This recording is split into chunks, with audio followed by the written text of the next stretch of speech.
Hey, we're Saints. Father Chris here. Welcome to our Crucifixional live stream. Glad to have you beautiful people with us. First, welcome to our first episode of the month of June. Glad to be with you. Glad we got here. I can't believe it's June. I heard at some point last week that President Trump was convicted. Is that the word? Is that what happened? He was convicted in New York courts.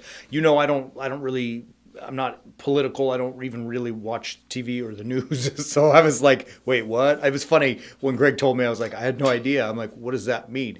Anyways, all of that led me to, peruse the bottomless abyss that is social media. And I was looking through all the, the commentary that people were saying. And it was funny to me that people who are supportive of him said that it was a mockery, the trial and the judgment, whatever.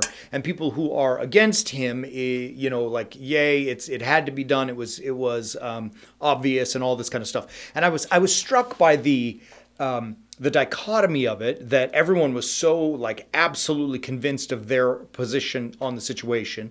But more importantly, I was struck by how divisive he is as a human being. I mean, he literally draws a line in the sand for everyone that's on one side or the other. And there are very few of us who just don't even dabble in it at all. And that divisiveness led me to think, and it ended up being a pretty good conversation Greg and I were having about all of this is designed for divisiveness. Now, I'm about to say a few things, and I admit I could be totally wrong. So if I'm wrong, at least get my idea and my point here. And please don't post on my thing that you love Trump and you hate Trump. I don't care, right? But so I'm conceding that I could be wrong because I don't follow it.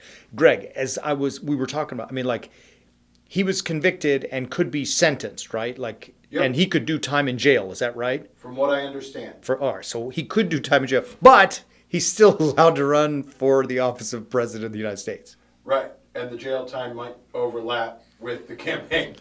You can see that all of that, just that, tells you that this kind of stuff is not, it's a reality TV show. The world we live in is a reality TV show.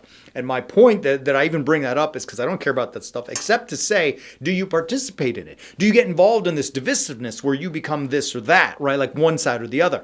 And that's a very dangerous place to be. And I think we all feel it out there because everyone is always angry and ready to jump if you speak on the side that is not theirs, right? And so we live in this kind of weird, dichotomous, divisive society, world. And it's not a great place to be. I don't like being in it, which is mostly why I don't participate in politics or the news or social media stuff and all that kind of stuff.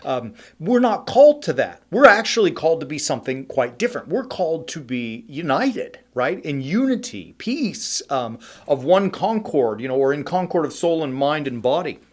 We're called to just be in relationships with other human beings. The Apostle Paul tells us in Galatians, for those that are in Christ, those who have been baptized into Christ, there is, this beautiful unity. For as many of you as were baptized into Christ, he says in chapter 3, have put on Christ. And then he says there's no Jew, no Greek, no slave, no free, no male and female. All are one in Christ Jesus.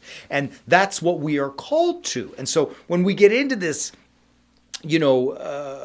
side taking and team playing and all that kind of stuff, we're not in Christ, right? Because you notice that qualifier, we're all one in Christ Jesus. What does that mean to be in Christ Jesus, right? So it means that we are crucifixional, we are sacrificial, we are living our lives according to the will of God, not according to the will of politics or the will of social media or the will of the dark and subversive powers of the world. We have to live in the world. You should cast votes for the candidates whose policies you believe in the most, and we should do our best otherwise, after all that stuff, to be crucifixional, to be Christ-like people and do what God has commanded us to do, to live the way we're supposed to live. That's what puts us one in Christ Jesus.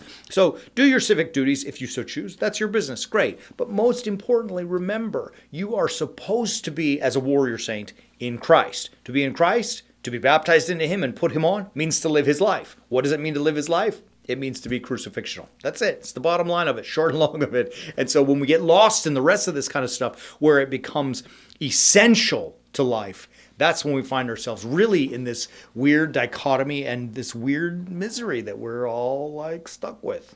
I don't want that for you. Please don't do that. Get away from that. Let's be in Christ. Let's live crucifixional lives. We can help you do that kind of stuff. We've got a lot of cool stuff coming out, that new stuff that will help you do that. And it's up to you to choose whether you decide you want to live the way the world wants, or you want to live, i.e., or you want to live your life the way that Paul tells us, i.e., a crucifixional life. Now, I bring that up at the end because we are about to launch Galatians in our understanding the Bible. Galatians is the foundation. It is the gospel. That's why we use that verse today. When we talk about, as Christians, the gospel of Jesus Christ, St. Paul delineates that for us in Galatians. And we are going through chapter by chapter, and in some instances, verse by verse, to explain this foundational letter. So, if you want it clearly and I would say with arrogance, forgive me, beautifully explained in understandable, palatable ways that you can implement in your life. Boom, baby, understand the Bible. Love you.